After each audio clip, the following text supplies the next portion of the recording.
Welcome to our channel. Today we are just going to read a little bit from a book that I published during COVID called The Seeker's Journal, A Spiritual Journey by Om Prakash Gilmore. This is the first entry. I read the introduction in a video much earlier. Journal entry 1.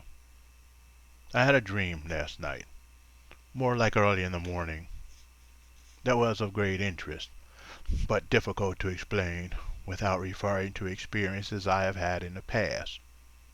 I did a spiritual practice called dream control in the late 70s. It has been brought into the realm of social science, so now is often referred to as lucid dreaming. But before that, there was no official term. During these lucid dreams, one can explore different places within oneself. One can explore various parts of the mind by interacting with various archetypes and energies in the subconscious that can greatly affect one's daily life if one is not awake or aware. One can do even more.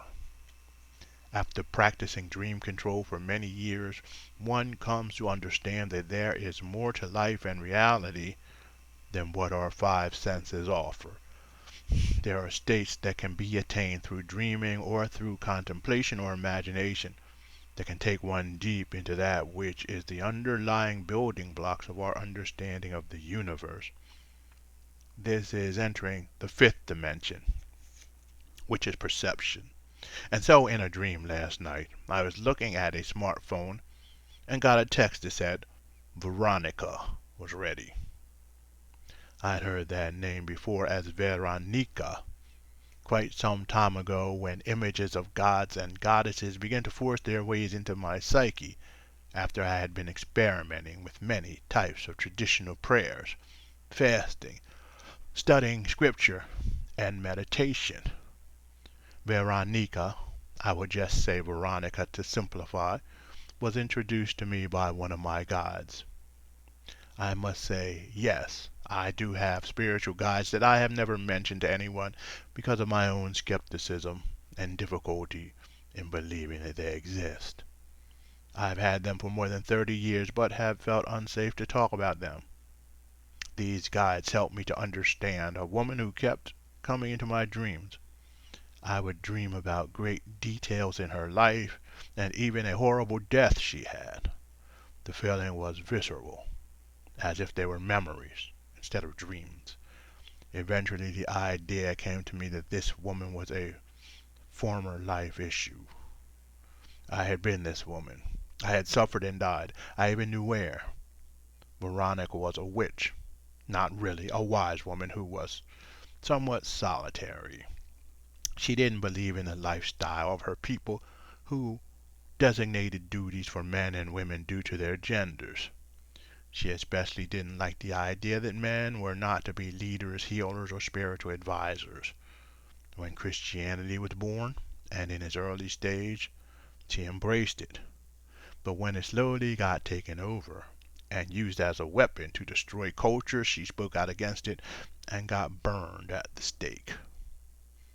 I was in a trance state between waking and sleeping one morning and came face to face with her in a wooded area. I had visited myself in my former life at a different time period. I thought of this text as an invitation to do so again. Later, early in the morning, I found myself standing in the countryside talking to Veronica, a person I didn't know and did know at the same time. We discussed reincarnation and the fact that there is no time. I told her that there is not one life after the other. We are living millions of lives all at once. The gods that we worship and bow down to are, in essence, ourselves. They are the ends of the evolution of our souls. The gods, in a sense, are beings who are us and have gathered enough merit and knowledge to be able to reach back and provide comfort for us along our path. This, in essence, was what I was doing as I spoke with Veronica. There is a paradox. There is no time.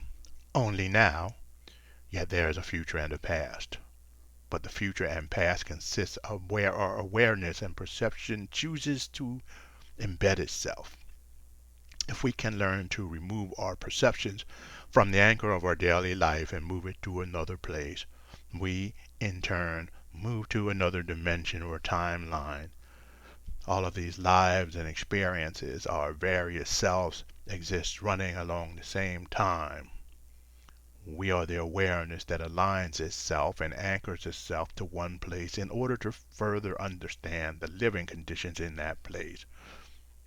When we have attained enough of an understanding, we go back to what can be perceived as our earlier lives and gather ourselves and our awareness into a long line of beings that share all of the wisdom and knowledge gathered on the many paths that we call lives.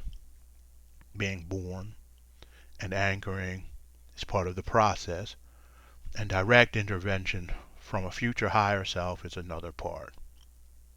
It helps us remember who we really are. Each lineage represents a powerful being that realizes that it and all the other lineages are in actuality one being.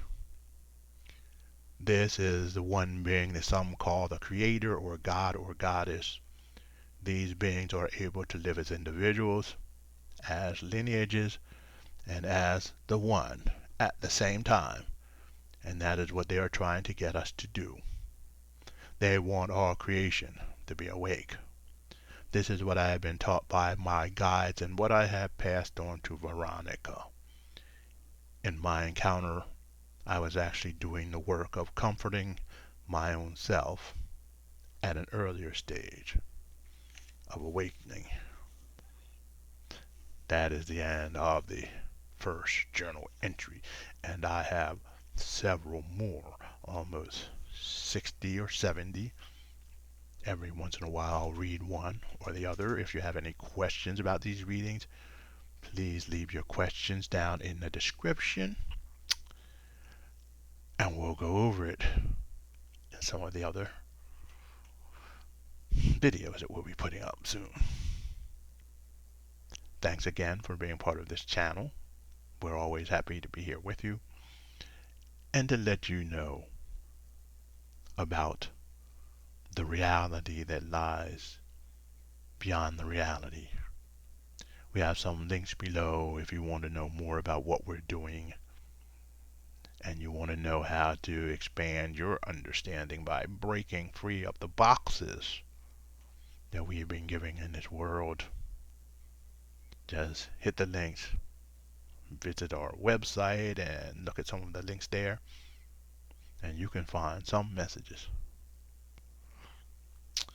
that will return your freedom back to you. Thanks for being with us again. Namaste.